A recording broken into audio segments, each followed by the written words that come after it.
Confissão de Fé das Igrejas Reformadas da França, denominada Confissão de Fé de La Rochelle, de 1559. Seção 1.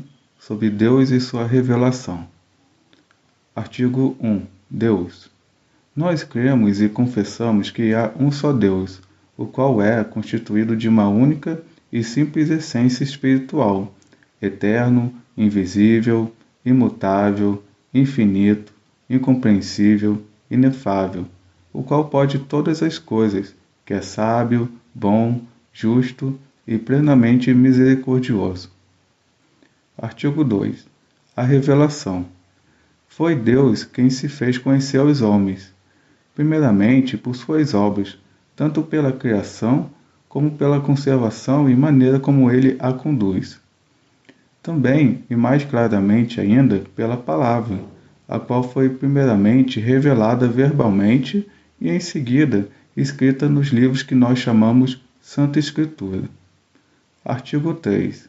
A Santa Escritura. Toda a Escritura está contida nos livros canônicos do Antigo e Novo Testamentos, os quais são detalhados como segue. O Antigo Testamento. Os 5 livros de Moisés, a saber, Gênesis, Êxodo, Levítico, Números, Deuteronômio, Josué, Juízes, Ruth, o primeiro e o segundo livro de Samuel, o primeiro e segundo livro dos Reis, o primeiro e segundo livro das Crônicas, ou seja, Paralipomenos, os livros de Esdras, Neemias e Ester, Jó, Salmos, Provérbios de Salomão, Eclesiastes, ou Pregador, Cântico dos Cânticos, os livros de Isaías, Jeremias, Lamentações de Jeremias, Ezequiel, Daniel, Oséias, Joel, Amós, Obadias, Jonas, Miqueias, Naum, Abacuque, Sofonias, Ageu, Zacarias e Malaquias. O Novo Testamento. O Santo Evangelho segundo Mateus, segundo São Marcos, segundo São Lucas e segundo São João. O segundo livro de São Lucas, chamado de Atos dos Apóstolos, as Epístolas de São Paulo, uma aos Romanos, 2 aos Coríntios, uma aos Gálatas, uma aos Efésios, uma aos Filipenses, uma aos Colossenses, 2 aos Tessalonicenses, 2 a Timóteo, uma a Tito e uma a Filemão. A Epístola aos Hebreus, a Epístola de São Tiago, a primeira e segunda Epístola de São Pedro, a primeira, segunda e terceira Epístola de São João, a Epístola de São Judas e o Apocalipse. Quarto artigo. A Escritura, regra da fé. Nós reconhecemos que estes livros são canônicos e regra infalível de nossa fé, não tanto por comum acordo e consentimento da Igreja, mas pelo testemunho e a persuasão do Espírito Santo, que nos faz distingui-los dos outros livros eclesiásticos, sobre os quais, ainda que sejam úteis, neles não se pode fundamentar nenhum artigo de fé. Artigo 5º. Da autoridade da Escritura.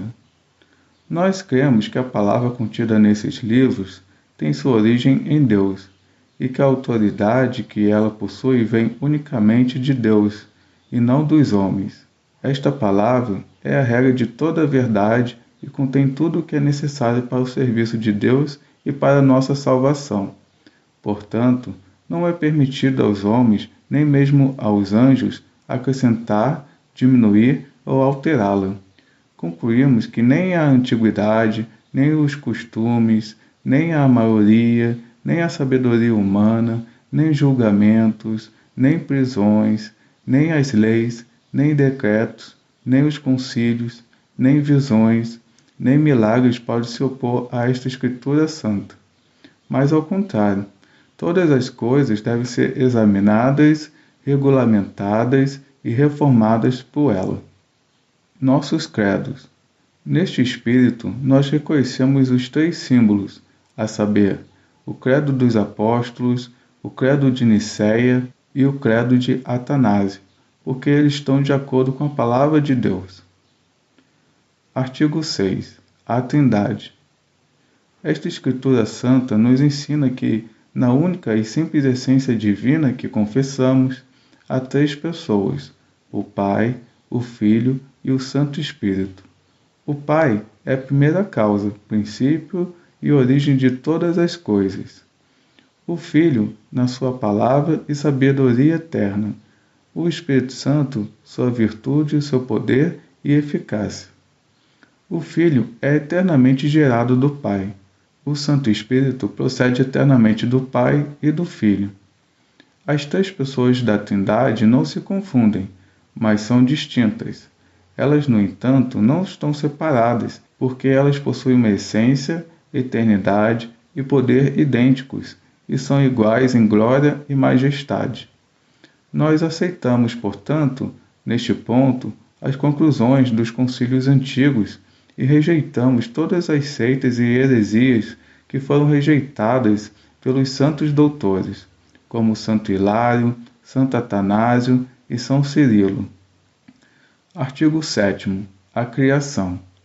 Nós cremos que Deus, em três pessoas que cooperam entre si, por seu poder, sabedoria e incompreensível bondade, criou todas as coisas, não somente o céu, a terra e tudo o que nela existe, mas também os espíritos invisíveis. Sobre os anjos e os demônios. Destes, uns caíram em perdição e outros perseveraram na obediência.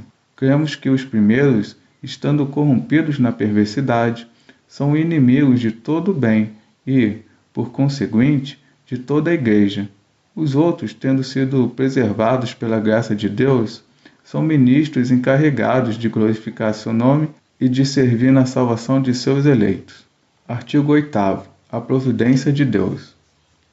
Nós cremos não somente que Deus criou todas as coisas, mas que Ele as governa e as conduz, dispondo tudo o que acontece no mundo e dirigindo tudo segundo sua vontade. Certamente, nós não cremos que Deus seja o autor do mal ou que alguma culpa lhe possa ser atribuída, porque, ao contrário, sua vontade é a regra soberana e infalível de toda a retidão e verdadeira justiça. Mas Deus dispõe de meios admiráveis para se servir dos demônios e dos ímpios, de tal sorte que ele converte em bem o mal que eles fazem e pelos quais são culpados. Assim, confessando que nada pode ser feito sem a providência de Deus, nós adoramos com humildade aquilo que nos está encoberto, sem questionarmos aquilo que ultrapassa o nosso conhecimento. Pelo contrário, aplicamos à nossa vida pessoal o que a Escritura nos ensina, para estarmos descansados e em segurança, porque Deus, a quem todas as coisas foram submetidas, vela por nós com um cuidado tão paternal que não cairá nenhum cabelo de nossa cabeça que não seja de sua vontade. E, entretanto, mantém os demônios e todos os nossos inimigos em prisão, de sorte que eles não podem nos fazer o menor mal sem sua permissão. Seção sobre o homem e seu pecado. Artigo 9.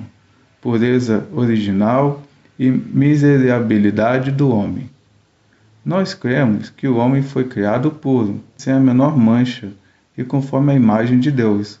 Por sua própria culpa, caiu da graça que havia recebido. Assim, ele se alienou de Deus, que é a fonte de toda a justiça e de todo o bem, a tal ponto que sua natureza, desde então, foi inteiramente corrompida. Impossibilidade de uma religião natural. Nós cremos que o homem, estando cego em seu espírito e depravado em seu coração, perdeu totalmente sua integridade, sem restar nenhum vestígio. Ainda que ele tenha algum discernimento do bem e do mal, entretanto, a luz que nele subsiste se tornou em trevas no que diz respeito à procura por Deus, de sorte que ninguém pode se aproximar de Deus por sua razão ou inteligência. A necessidade da graça. Todo homem tem vontade, pela qual ele é incitado a fazer isso ou aquilo. Nós cremos, entretanto, que ela é totalmente prisioneira do pecado, de maneira que não há liberdade para fazer o bem, exceto aquela que Deus lhe dá. Artigo 10º. A hereditariedade do pecado. Nós cremos que toda a descendência de Adão está infectada pelo contágio do pecado original, o qual é um mal hereditário e não somente uma imitação, como ensinam os pelagianos, os quais têm seus erros por nós reprovados. Nós estimamos que não seja necessário procurar saber como o pecado é transmitido de um homem à sua descendência, porque nos basta saber que o que Deus deu a Adão não era apenas para ele, mas para ele e toda a sua posteridade. E assim, na pessoa mesma de Adão, nós fomos destituídos de todo o bem e fomos precipitados numa indigência extrema e na maldição. Artigo 11. A condenação do pecado. Nós cremos também que este mal do pecado original é pecado no senso próprio da palavra, o qual é suficiente para condenar todo o gênero humano, até as crianças, desde o ventre materno, e como tal, ele é reputado diante de Deus. Nós cremos de fato que após o batismo, o pecado original é sempre pecado quanto à culpa, ainda que a condenação dos filhos de Deus seja abolida, não mais lhes imputando culpa por sua bondade graciosa. A permanência do pecado. Nós cremos também que o pecado original é uma perversão que sempre produz frutos de malícia e rebelião, mesmo nos mais santos. Ainda que eles o resistam, não deixam de ser manchados de enfermidades e faltas enquanto eles habitam neste mundo. Seção 3. Jesus Cristo. Artigo 12. Nossa eleição em Jesus Cristo. Nós cremos que desta corrupção e condenação geral na qual todos os homens estão mergulhados, Deus tira os que, em seu conselho eterno e imutável, ele elegeu por sua bondade e misericórdia em nosso Senhor Jesus Cristo, sem considerar suas obras, deixando os outros naquela mesma corrupção e condenação, para demonstrar neles sua justiça, como aos primeiros ele fez resplandecer as riquezas de sua misericórdia, porque uns não são melhores do que os outros, até quando Deus os separa segundo o seu conselho imutável, que ele determinou em Jesus Cristo antes da fundação do mundo, e também ninguém poderia, por sua própria virtude, introduzir tal bem, visto que, por natureza, nós não podemos fazer nenhuma boa ação, nem em afeição, nem em pensamento, até que Deus nos preceda e nos faça dispostos. Artigo 13. Nossa salvação está em Cristo. Nós cremos que, em Jesus Cristo, tudo o que era necessário para nossa salvação foi-nos ofertado e comunicado. Nós cremos que Jesus Cristo, o qual nos foi dado para que sejamos salvos, foi feito para nós sabedoria, justiça, santificação e redenção, de sorte que, nos separando dele, renunciamos à misericórdia do Pai, na qual devemos tomar como nosso único refúgio. Artigo 14. A divindade e humanidade de Jesus Cristo. Nós cremos que Jesus Cristo, sendo a sabedoria de Deus e seu Filho eterno, revestiu-se de nossa carne, a fim de ser Deus e homem em uma mesma pessoa e, em verdade, um homem como nós, capaz de sofrer em seu corpo e em sua alma, não diferente de nós, senão no fato de ter sido puro de toda a mácula. Quanto à sua humanidade, nós cremos que Cristo foi autêntico em sua descendência de Abraão e Davi, conquanto que ele tenha sido concebido pela virtude secreta do Espírito Santo. Assim, nós rejeitamos todas as heresias que, nos tempos antigos, conturbaram as igrejas, notadamente as imaginações diabólicas de Serveto, o qual atribui ao Senhor Jesus uma divindade fantástica, anda que diz ser Cristo, origem e Senhor de todas as coisas, o nomeia filho pessoal ou figurativo de Deus, e finalmente ele forja um corpo de 3 elementos não criados, e dessa maneira mistura e destrói as duas naturezas de Cristo. Artigo 15. As duas naturezas de Cristo. Nós cremos que em uma mesma pessoa, a saber, Jesus Cristo, as duas naturezas estão verdadeira e inseparavelmente unidas, cada uma delas conservando, entretanto, suas características específicas, se bem que, nesta união das duas naturezas, a natureza divina, conservando sua qualidade própria, permanece não criada, infinita e preenchendo todas as coisas. Da mesma maneira, a natureza humana permaneceu finita, tendo sua forma, seus limites e suas características próprias. Além disso, ainda que Jesus Cristo, ao ressuscitar, tenha dado a imortalidade ao seu corpo, nós cremos, entretanto, que não lhe foi subtraída a realidade própria de sua natureza humana. Nós consideramos, portanto, Cristo em sua divindade, de tal sorte que não diminuímos nada da sua humanidade. Seção 4. A obra da salvação. Artigo 16. A morte de Cristo. Nós cremos que Deus, ao enviar seu Filho ao mundo, quis mostrar seu amor e sua inestimável bondade para conosco, ao conduzi-lo à morte e ao ressuscitá-lo, para cumprir toda a justiça e para nos adquirir a vida celeste. Artigo 17.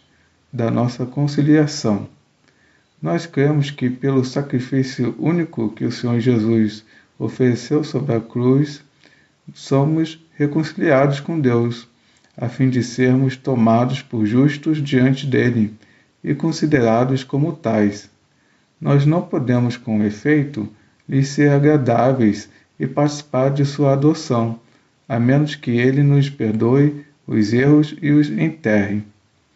Assim, nós protestamos que Jesus Cristo é nossa integral e perfeita purificação, que em sua morte nós temos uma total satisfação para quitar nossos crimes e iniquidades, das quais somos culpados e não podemos ser libertados exceto por esse meio. Artigo 18. Nosso perdão gratuito. Nós cremos que toda nossa justiça está fundamentada sobre a remissão de nossos pecados e que nossa única alegria se encontra nesse perdão, como disse Davi. Por causa disso, nós rejeitamos todos os outros meios pelos quais poderíamos pensar em nos justificar diante de Deus e, sem nos atribuir nenhuma virtude ou mérito, nós possuímos unicamente a obediência de Jesus Cristo, a qual nos foi atribuída para cobrir todos os nossos pecados, como também para nos fazer achar graça e favor diante de Deus. Nossa paz. De fato, nós cremos que nos afastando pouco que seja desse fundamento, a obediência de Jesus Cristo, nós não poderemos achar em nenhum outro lugar nenhum descanso, mas que nós seríamos sempre atormentados pela insegurança porque, considerados em nós mesmos, nós somos dignos de ser odiados por Deus e que não estaremos jamais em paz com Deus até que sejamos firmemente convencidos de que somos amados em Jesus Cristo. Artigo 19. A oração. Nós cremos que é por esse meio que temos a liberdade e o privilégio de invocar a Deus, com plena confiança que Ele se mostrará como nosso Pai, porque nós não teríamos o menor acesso ao Pai se não fôssemos introduzidos diante dele por este mediador. Para sermos atendidos em seu nome, convém receber nossa vida de Jesus Cristo, como de nosso cabeça. Artigo 20. A justificação pela fé. Nós cremos que Deus nos faz participar dessa justiça pela fé somente, porque Ele disse que Jesus Cristo sofreu para obter nossa salvação, para que todo aquele que nele crê não pereça. Nós cremos que participamos da justiça de Jesus Cristo, porque as promessas de vida que nos são dadas nele são adaptadas à nossa vida e sentimos o efeito quando as aceitamos, porque somos convencidos, a boca de Deus mesmo nos dando formal segurança, que nós não seremos frustrados no que elas prometem. Assim, A justiça que obtemos pela fé depende das promessas graciosas pelas quais Deus nos declara e nos atesta que nos ama. Artigo 21. O dom da fé. Nós cremos que recebemos a luz da fé pela graça secreta do Espírito Santo, de tal maneira que ela é um dom gratuito e pessoal que Deus dispensa àqueles a quem Ele quer. Os fiéis não têm, portanto, de que se vangloriar o fato de ter sido preferido aos outros, lhes obrigando muito mais. Nós cremos também que a fé não é dada aos eleitos somente de maneira temporária, para introduzi-los no bom caminho, mas para lhes fazer perseverar até o fim de suas vidas, porque o início desta obra de graça incumbe a Deus, é também dele a prerrogativa de terminá-la. Artigo 22. Nossa regeneração. Sendo servos do pecado pela nossa natureza corrompida, nós cremos que é por meio desta fé que somos regenerados, a fim de vivermos em novidade de vida, estando naturalmente escravizados ao pecado. Ora, nós recebemos pela fé a graça que vivemos de maneira santa e no poder de Deus, recebendo a promessa que nos é dada pelo Evangelho, a saber, que Deus nos dará seu Espírito Santo. As boas obras. Assim, a fé somente não esfria em nosso coração o desejo de viver bem e de maneira santa, mas ao contrário, ela o engendra, excita e produz necessariamente as boas obras. Por fim, bem que Deus, para completar nossa salvação, nos regenera e nos torna capazes de fazer o bem. Nós confessamos, entretanto, que as boas obras que fazemos sob a condução de seu Espírito não são levados em conta para nos justificar ou para merecer de Deus que Ele nos tenha como seus filhos, porque seríamos sempre abalados pela dúvida e inquietação se nossas consciências não se apoiassem sobre a satisfação pelo qual Jesus Cristo nos adquiriu. Artigo 23. O uso da lei e dos profetas. Nós cremos que na vinda de Jesus Cristo, todas as figuras e representações da lei terminaram. Entretanto, ainda que as cerimônias do Antigo Testamento não estejam mais em uso, nós cremos que encontramos na pessoa de Cristo, em que em todas as coisas foram cumpridas, a substância e a realidade do que elas representavam e significavam. Mais ainda, cremos que é preciso da ajuda da lei e dos profetas, tanto para regar nossa vida, como para sermos confirmados nas promessas do Evangelho. Artigo 24. Rejeição de falsas doutrinas. Porque Jesus Cristo nos foi dado como único advogado e nos deu ordem de nos dirigirmos diretamente a seu Pai em seu nome, e posto que nos é permitido orar apenas conforme a maneira que Deus nos prescreveu em sua palavra. Nós cremos que tudo o que os homens têm inventado quanto à intercessão dos santos não passa de abuso e artimanha de Satanás, para lhes desviar de forma correta de orar. Nós rejeitamos também todos os outros meios que os homens presumem ter para se apegar a Deus, porque eles tiram o crédito do sacrifício da morte e da paixão de Jesus Cristo.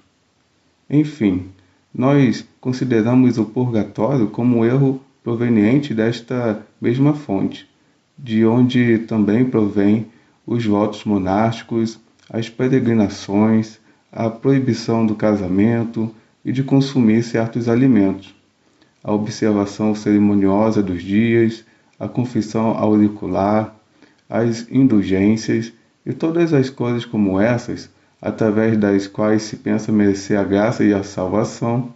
Todas essas coisas nós rejeitamos, não somente por causa da ideia mentirosa do mérito nelas contidas, mas também porque elas são invenções humanas que impõem um jugo às nossas consciências.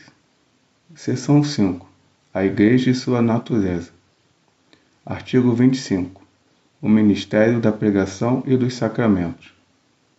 Porque nós conhecemos Jesus Cristo e todas as suas graças somente pelo Evangelho. Nós cremos que a ordem da Igreja, a qual foi estabelecida por Cristo, deve ser sagrada e inviolável, e que, por conseguinte, a igreja não pode se manter sem que haja pastores encarregados de ensiná-la. Nós cremos que os pastores, quando eles são devidamente chamados e exercem fielmente seu ofício, devem ser honrados e ouvidos com respeito.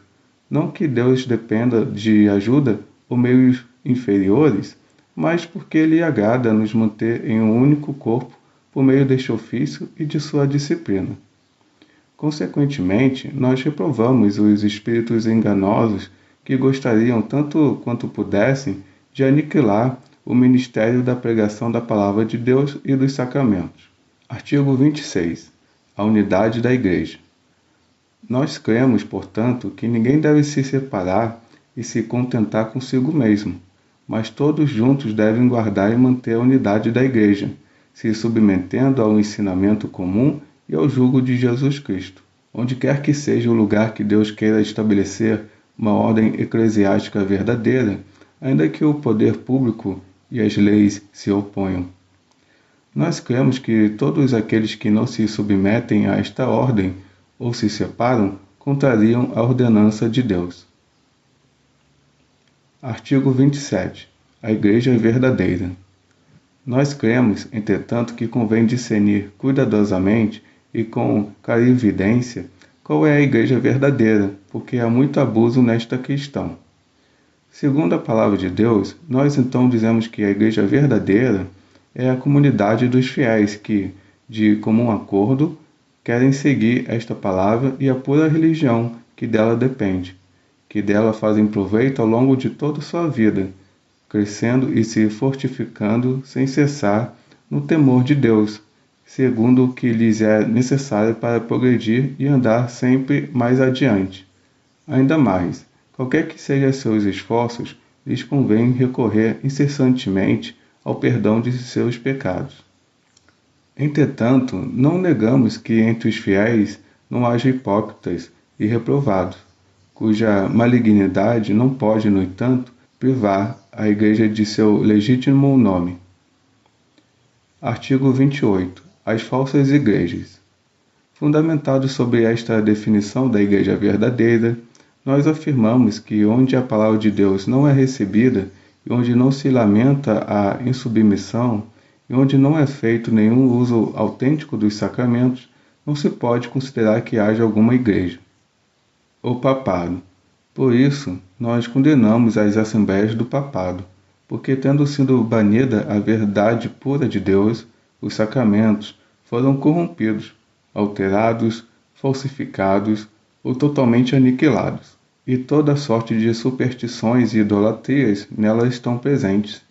Nós estimamos que todos aqueles que se reúnem e participam de tais atos se separam e se retiram do corpo de Cristo.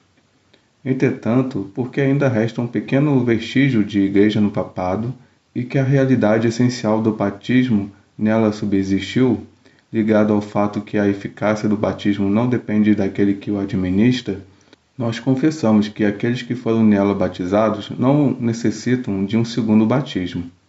Entretanto, por causa das corrupções que nela existem, não se pode, sem se contaminar, apresentar as crianças para o batismo. Seção 6. O governo da Igreja. Artigo 29. Os ministérios. Quanto à Igreja verdadeira, nós cremos que ela deve ser governada segundo a ordem estabelecida por nosso Senhor Jesus Cristo, a saber, que nela haja pastores, presbíteros e diáconos, a fim de que a pureza da doutrina nela seja mantida, que os desvios sejam corrigidos e reprimidos, que os pobres e aflitos sejam socorridos em suas necessidades, que as assembleias se reúnam em nome de Deus e que os adultos sejam edificados, como também as crianças. Artigo 30. A igualdade dos pastores. Nós cremos que todos os verdadeiros pastores, em qualquer lugar que seja, têm a mesma autoridade, igual poder sobre um único cabeça, um único soberano e um único bispo universal, Jesus Cristo. A igualdade das igrejas. Por esta razão, nós cremos que nenhuma igreja pode pretender exercer domínio ou soberania sobre outra igreja qualquer que seja. Artigo 31. As vocações. Nós cremos que ninguém pode pretender um cargo eclesiástico baseado em sua própria autoridade, mas que isto deve ser feito por eleição, tanto quanto for possível e Deus permita. Nós acrescentamos esta restrição em particular porque às vezes tem sido necessário, pois mesmo em nosso tempo, a igreja verdadeira havia deixado de existir, que Deus levante homens de uma maneira extraordinária para dirigir novamente a igreja que tenha caído em ruína e desolação. A vocação interior. Mas, em qualquer situação, nós cremos que é preciso sempre se conformar à regra que todos, pastores, presbíteros e diáconos, estejam seguros de terem sido chamados por Deus a seu ofício. Artigo 32. A comunhão entre as igrejas. Nós cremos também que é bom e útil que aqueles que forem escolhidos para ser líderes procurem, juntos, os meios a serem empregados para dirigir e administrar todo o corpo da igreja. Entretanto, que eles não se desviem em nada do que nosso Senhor Jesus Cristo nos ordenou sobre este ponto. Os costumes locais. Isto não impede que haja alguns regulamentos particulares de cada lugar, segundo a exigência no momento. Artigo 33. Leis e regulamentos eclesiásticos. Entretanto, nós rejeitamos todas as invenções humanas e todas as leis que quiseram introduzir sob pretexto de servir a Deus e pelas quais se deseja submeter as consciências. Nós não aprovamos, exceto que contribua a estabelecer a concórdia e seja apropriado em promovê-la e manter cada um, do primeiro ao último, em obediência. A excomunhão. Nós devemos seguir o que nosso Senhor declarou quanto à excomunhão, o que nós aprovamos e confessamos ser necessário, com todas as suas consequências. Seção 7 dos Sacramentos. Artigo 34. Os sacramentos em geral. Nós cremos que os sacramentos foram acrescentados à palavra para nos confirmar mais amplamente, a fim de nos servir de testemunho e provas da graça de Deus, de sorte que, por causa de nossa fraqueza e ignorância, eles servem de ajuda à nossa fé. Cremos que os sacramentos são sinais exteriores através dos quais Deus age pelo poder de seu Espírito, a fim de que ali nada seja representado em vão. Nós estamos, entretanto, persuadidos de que toda a substância e realidade dos sacramentos está em Jesus Cristo. Artigo 35. O batismo.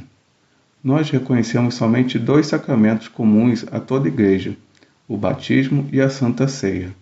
O batismo nos foi dado em testemunho de nossa adoção, porque nós somos enxertados no corpo de Cristo, a fim de sermos lavados e limpos pelo seu sangue, e depois renovados por seu Espírito, para vivermos em uma vida santa.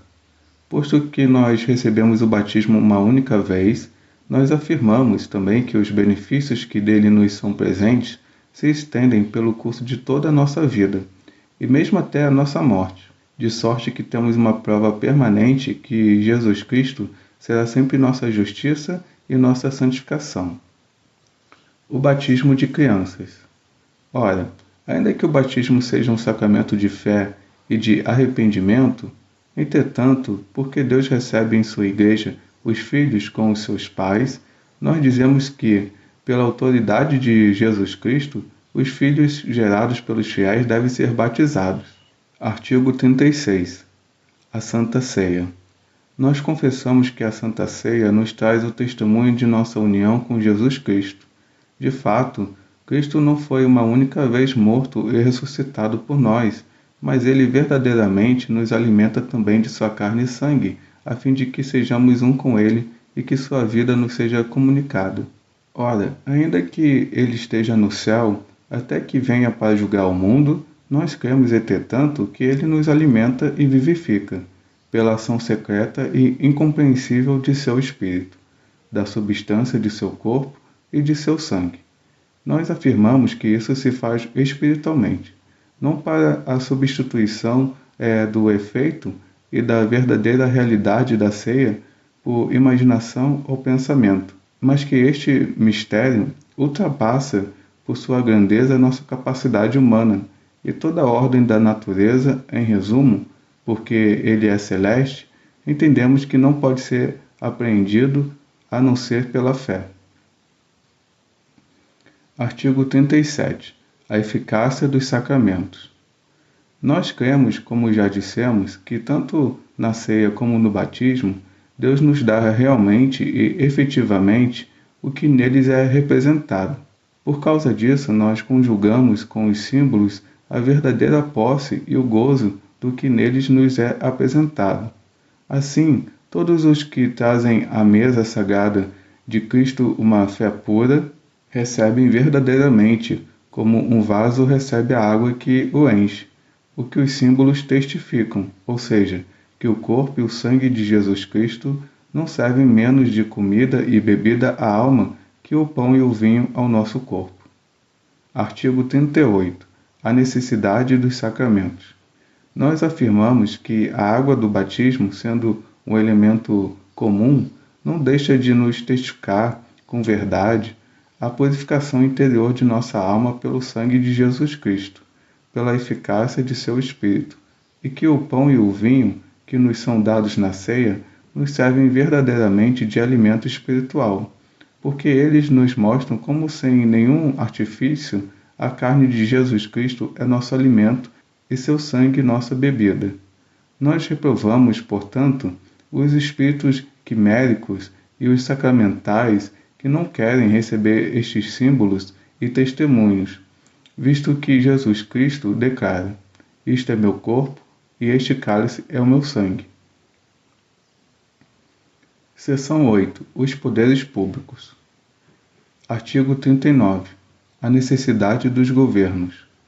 Nós cremos que Deus quer que o mundo seja dirigido por leis e governos, a fim de que haja alguns freios para reprimir os apetites desordenados do mundo.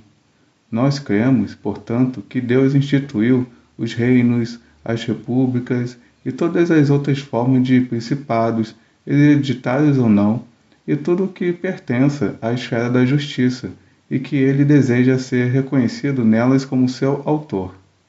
Os magistrados. Com esse fim, Deus pôs a espada na mão dos magistrados para reprimir os pecados cometidos não somente contra a segunda tábua dos mandamentos de Deus, mas também contra a primeira. O respeito devido às autoridades. É necessário, portanto, por causa de Deus, não somente que se apoie às autoridades quando elas exercem soberanamente seus cargos, mas também que sejam honradas e estimadas com profundo respeito, as considerando como oficiais estabelecidos por Deus para exercer um cargo legítimo e santo. Artigo 40. A obediência devida às autoridades. Nós afirmamos, portanto, que é preciso obedecer às suas leis e regulamentos, pagar os impostos, tributos e outros encargos e obedecê-las de boa e franca vontade, mesmo quando elas sejam infiéis, contanto que a soberania absoluta de Deus permaneça intocada. Assim, nós reprovamos aqueles que queiram rejeitar as autoridades superiores, estabelecer a comunidade e confusão de bens e inverter a ordem da justiça.